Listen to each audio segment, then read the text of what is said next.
Então, eu acho que hoje foi um mix, né, de movimentos ali do mercado, né? Primeiro pela questão externa, né? A gente está vendo os treasuries, principalmente de 10 anos ali subindo forte, principalmente desde a redução ali na classificação de risco, né, dos Estados Unidos, né?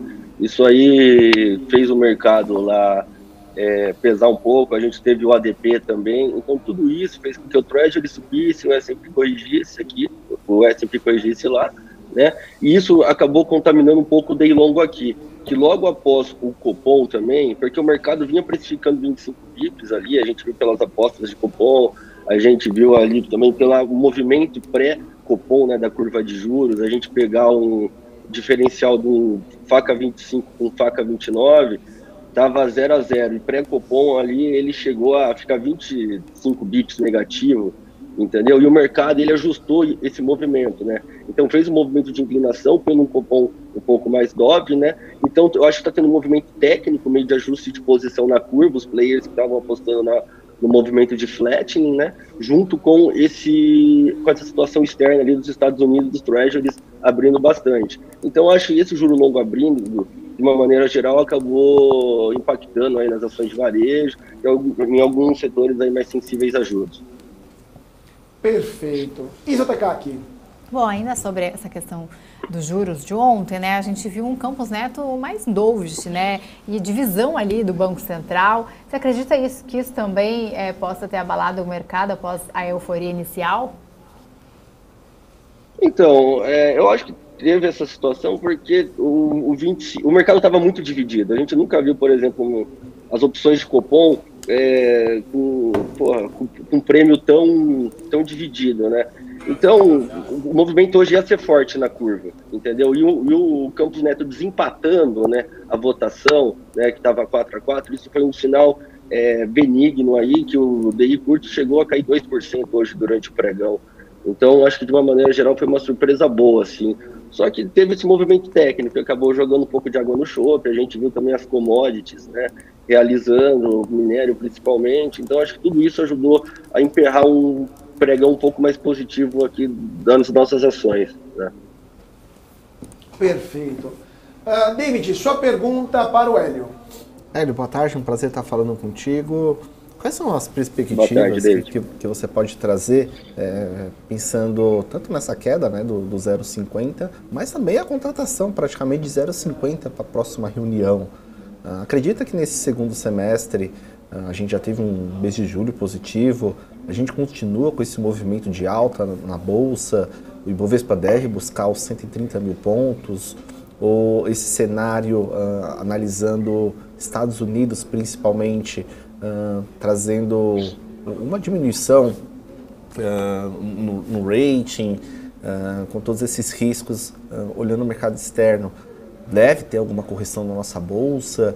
Acho que é sempre importante a gente frisar que até mesmo na crise de 2008, que foi muito forte no mundo todo, mas pensando nos Estados Unidos, com todos os bancos, o investidor estrangeiro continuou enviando recursos para os Estados Unidos. Então, assim, se os Estados Unidos entrar numa possível crise novamente, uma recessão, que o mercado já até diminuiu muito essa expectativa, mas a gente vê o investidor, mesmo nos momentos mais delicados, acabando levando o recurso para lá. Então, qual é a perspectiva? Brasil ainda nesse segundo semestre, ou Estados Unidos, ou continuar em renda fixa? Como é que seria uma recomendação em termos de portfólio? Então, David, você falou dos Estados Unidos, né, que mesmo em 2008, né, com toda aquela crise no sistema financeiro, ainda continuou recebendo dinheiro, né? E os caras são eles, né? A gente vê, os caras têm uma dívida PIB acima de 100%, né? E mesmo assim tem um risco de crédito, né, muito bom, né? Pelas agências classificadoras de risco. Então, acho que é meio até difícil de comparar. Mas olhando para o Brasil, eu continuo otimista aqui com o mercado. Eu acho que, assim, se a gente pegar o day longo, né, a gente olhando para março, que foi o cenário mais negativo que a gente teve em relação à curva, a gente tinha vamos olhar para uma NTNB 2028. Ela tinha um cupom de juro real de 6, 6,30, 6,40. Esse cupom fechou, veio para perto dos 5, né? E a gente também teve a inflação implícita né, saindo de quase 6,60 mais ou menos, vindo para baixo de 5. Ou seja, a gente teve uma percepção de melhora de risco de Brasil muito grande, entendeu? O mercado deu um voto muito forte de confiança nesse movimento por o arcabouço fiscal, que era o driver mais importante na minha percepção. É um fechamento de 200 bips, né, de perspectiva de inflação olhando no longo prazo, né? Isso aí mostra que o mercado não acredita, não tem hoje tão grande um risco de descontrole da dívida, né? Então isso fez com que o mercado desse essa recuperada. A gente viu que a bolsa estava muito amassada, ela subiu muito forte de março para cá nesse movimento aí. Qual que é o grande ponto? Você pegar a diferença de juros também do 25 para o 29 em março era de 80 bips, chegou 90 bips.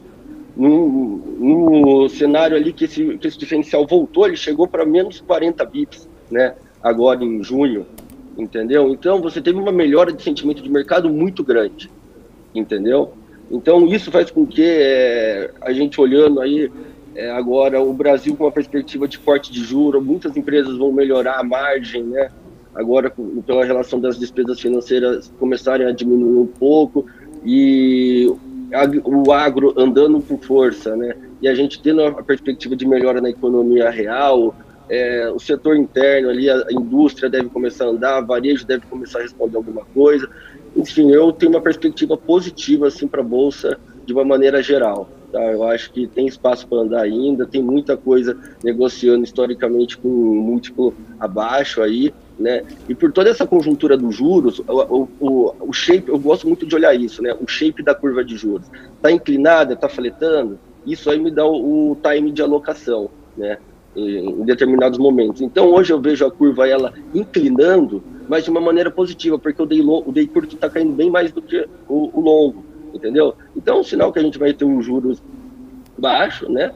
Mais baixo, assim, o mercado ele começa a forçar. O Banco Central ontem deixou, ó, eu vou dar 3,50, só que se a gente pegar a curva de juros aqui e ver o que o mercado está precificando, você já vai ver, ó, que na próxima reunião tem 65, não, é 50 para a próxima reunião, aí a curva, nos cálculos, ela não dá exatamente 75, 50, 25. Ela já está querendo puxar com 75, entendeu? Depois dos 50 da próxima reunião, ou seja, o mercado ele vai começar a pedir 75, porque o mercado ele exagera, né? Se a gente pegar em março, o mercado chegou a pedir Selic a 16%, né? No momento que você tinha uma indefinição em relação ao arcabouço fiscal. Então, a minha percepção é o seguinte, a gente vai ter juros baixos por mais tempo, né? A gente olha hoje aqui pelos frases da curva ali, olhando ali para 2025, 26, a gente vai, ó, entre 2025 e 2026, o FRA é o CDI médio do período, é um cálculo que a gente faz da curva, está em 9,26, entendeu? Então a gente vai ter um período de juros baixos por mais tempo. É claro, agora a gente vai ter a tramitação novamente do arcabouço, da Câmara, a gente tem que ver se não vai ter nenhuma azeitona nesse meio. Então a conjuntura, de uma forma geral, ela é otimista, pelo que eu vejo nos juros, né? E olhando os históricos múltiplos das empresas, a perspectiva de melhora de margem, eu continuo ficando animado com o Ibovespa. E a gente também vê aí, historicamente, toda vez que você começa um ciclo, né, de política monetária, o mercado ele não responde como vocês bem comentaram, cortou, hoje a bolsa tinha que subir 3%, 4%. Não, entendeu? É uma coisa gradual que vai acontecendo e conforme esses pontos macros aí que a gente está olhando nos Estados Unidos, questão fiscal aqui, essas tramitações vão se encaixando nesse jogo, entendeu? Então não tem um ritmo certo, mas vai acontecendo. Mas, pois então, só para a gente entender, até para o nosso público de pessoas físicas, você que é trader e que entende também quais são os momentos e as oportunidades do mercado, nesse cenário que você explicou, quais são os trades que você indicaria para ficar de olho, alguma ação, algum setor específico que poderia ganhar ou eventualmente se ficar vendido, né? Apostar contra por causa desse cenário? Até o final do ano, pelo menos. Eu vou ser bem honesto, eu opero muito DI, é o que eu mais faço. Com meus clientes aqui, eu trabalho muito a questão do time da renda fixa. Então, hoje, por exemplo, o pré-fixado, ali nas pontas mais longas, já está com um prêmio mais magro, né? A gente acha que a oportunidade já foi o mel da curva, né? E qual que é o grande ponto? É igual quando você está operando a ação. Você tem que comprar quando está caindo. Ou seja, tem que comprar o pré-fixado quando a taxa está estourando, entendeu? E aí você vai olhar o histórico de juro real, ver que o mercado está precificando em relação ao passado, e aí você começa a tomar as decisões. Então, de uma maneira geral, assim, eu gosto muito do setor da construção civil. Eu acho que tem algumas coisas aí ainda estão com um valuation interessante. Até para deixar claro, quem cuida da parte de análise micro aqui na mesa é o Pedro, né, que trabalha junto comigo. Eu faço mais desse macro, né? Então ele gosta muito da questão das construtoras. Tem algumas empresas de energia que ele acha que estão atrativas ainda, né, para um investidor aí que é um portfólio com menos volatilidade, né? E varejo, o pessoal fala, é sensível, mas a margem é muito pequena, então acho que é um negócio mais complexo ali, mas eu acho que tem coisa boa ali. Gosto de loja sênior, por exemplo, né? Mas como eu disse, hoje ainda olhando para trade, assim, vamos falar também de derivativo, gosto muito da inclinação, né? Comprar day longo, vender day curto. Estava com uma posição dessa pré-copom ali, que eu até postei no Twitter ontem no fechamento de mercado, né? E eu acho que é o trade que tende a continuar acontecendo. Ainda mais quando o mercado ainda ele é um pouco cauteloso com essa questão fiscal, ainda está dando esse voto de confiança, mas qualquer estresse aí, esse day longo pode começar a subir muito, né? Porque se você pegar o 29, caiu mais de 300 bips ali da máxima, né? Então o mercado precisa dar uma respirada. Então eu acho que assim, o trade da inclinação para derivativo é o mais interessante. Esses setores, alguma coisa de varejo, construção civil, gosto bastante.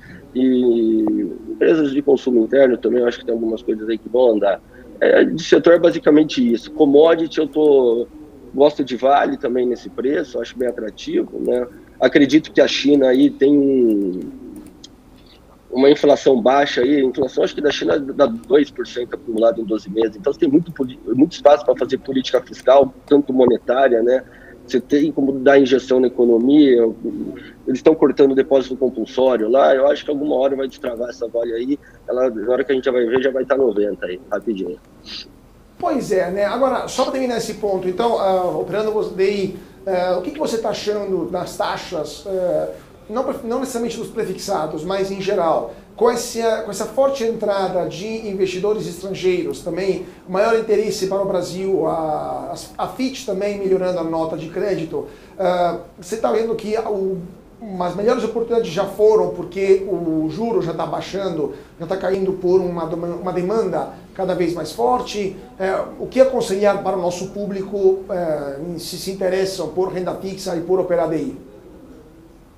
Eu acho que assim, questão da renda fixa, tem que ver primeiro a questão da liquidez do cliente, quando ele vai demandar esse valor. Porque se o cara tiver um dinheiro para um ano, a gente vai ter alguma coisa com maior liquidez. Aí a gente vai começar a comparar as taxas, né, de algum pré ali, fazer cálculo de FRA para ver quanto é que vai estar a média do CDI nesse momento, se esse pré que a gente vai tomar lá na ponta já vai ser melhor, entendeu? Então é muito relativo ao interesse de cada um em relação à liquidez, mas de uma maneira geral, é o que eu volto a falar, o mel da curva já foi, tipo, para quem quer tomar pré-fixado.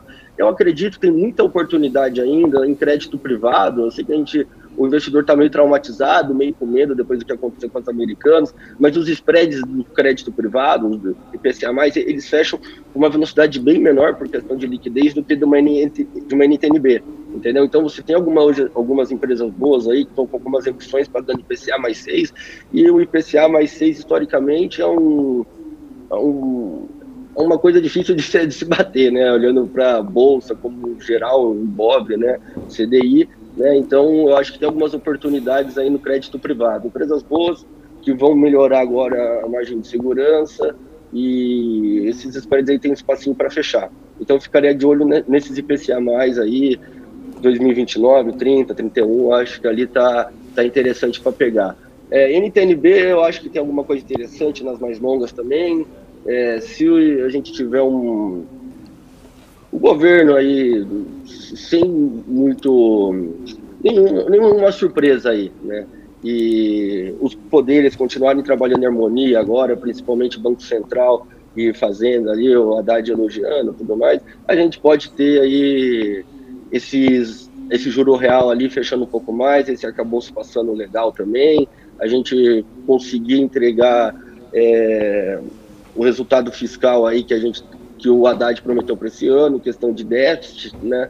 Então, acho que tudo isso aí pode caminhar para o fechamento de taxa, aproveitar um pouco, acho que tem um prêmiozinho, mas assim, o melhor da curva já foi, entendeu? O ponto é esse. E assim, olhando o day curto, por exemplo, hoje a curva está dando para a gente aqui, Selic a mais ou menos 8,60 no final de 2024. Tipo, exagerou bem, né, o mercado. E assim, o mercado ele tende a exagerar. Pode ser que o mercado vai precificar Selic a 7, e assim, como eu disse, ele exagerou na alta também em março e deu Selic a 16, entendeu? E aí que a gente começa a arbitrar. Então, eventualmente, pô, bateu ali no 7, a gente vê que o juro real começa a ficar magro, já dá para começar a montar uma operaçãozinha no direcional, comprada ali no day curto, entendeu? Então, acho que é mais nessa linha. Esperar o mercado exagerar, enquanto isso ficar na inclinação, dado no day curto, comprado no longo, e acompanhando, ver o que é exagero e o que não é, para ir tentando arbitrar esses momentos na curva. Mas, assim, da ótica de alocação, eu acho que já não tem muito hoje, certo ou errado, entendeu? O que era gritante já foi, agora é de acordo da liquidez do investidor. Enfim, eu acho que é basicamente isso. E aproveitar um pouco do crédito privado. Claro, claro. David, sua pergunta. Hélio, de acordo com toda a sua fala, tanto com relação à renda variável no Brasil, como também falando de renda fixa, né? Se a gente for parar para analisar, ninguém esperava os juros a 3,75. Então os juros ele foi subindo e aí o pessoal, vamos travar uma renda fixa, tá pagando 14, 13, quando os juros não estavam nesse patamar, e os juros, o título pré chegou a bater 16, 17%, alguns títulos. Da mesma forma, nesse cenário de queda, quando você traz assim, o melhor já passou, vamos colocar, o filé mignon já passou, mas será se o governo acabar... vamos colocar, surpreender no mercado de forma positiva, com uma queda de juros mais agressiva, será se isso não vai ainda, muitos títulos estão totalmente precificados, será se isso não vai trazer melhores oportunidades, ainda hoje, falando assim, tanto de renda fixa, e também de renda variável, né? Porque, enfim, quando a gente vê o fechamento da curva de juros, acaba beneficiando a renda variável. Qual que é a leitura que vocês têm feito? David, eu concordo com você, viu, nessa sua colocação. Só que aquele negócio, agora é pegar um movimento no meio do caminho. Ó, tipo, é igual assim, você vai comprar uma ação, você quer comprar ela com margem de segurança, não quer? Quando a gente, tipo, vai tomar pré, tipo, a gente quer trader de DI para essas coisas, a gente quer tomar com margem de segurança também. Então, eu acredito, assim, vamos olhar aqui ó, a taxa, esse 27, esse 29, beleza, pode vir para 9. Eu acho que tem espaço para fechar mais uns 100 bips, talvez, entendeu? 100, 200, 100, 100 e poucos bips, 150, eu acho que tem espaço para ir, entendeu? Mas, assim, eu acho que não vai ser uma coisa tão rápida, entendeu? Possa ser uma coisa que demande aí mais tempo. Não vai ser um tiro igual a gente teve, assim, de 300 bips de março para julho, agosto, entendeu? Eu acho que vai ser um movimento um pouco mais gradual, porque, tipo, a maior expectativa o mercado já tirou, que ele está dando esse voto de confiança sobre a questão do arcabouço. Agora são as demais surpresas positivas que o mercado vai digerindo aos poucos e vai trabalhando isso. Só que, como a gente sabe, né, esse day long é muito sensível aos Estados Unidos, então a gente está tendo essa questão que eu acho que é mais um problema de curto prazo, não sei se vai piorar tanto essa alta nos treasuries aí mais longo, mas eu acho que pode acontecer sim. Perfeito. Vamos ver então o que vai acontecer. Eu queria agradecer muitíssimo o Hélio Gobleckner, sócio fundador da Asqual Investimentos. Muito obrigado, Hélio. Foi um prazer tê-lo conosco aqui no Closing da BMC. Carlos, Isabela, David, obrigado pelo convite. Uma boa semana para vocês. Valeu. Para você também, muito obrigado. 5 horas e 25 minutos, gente.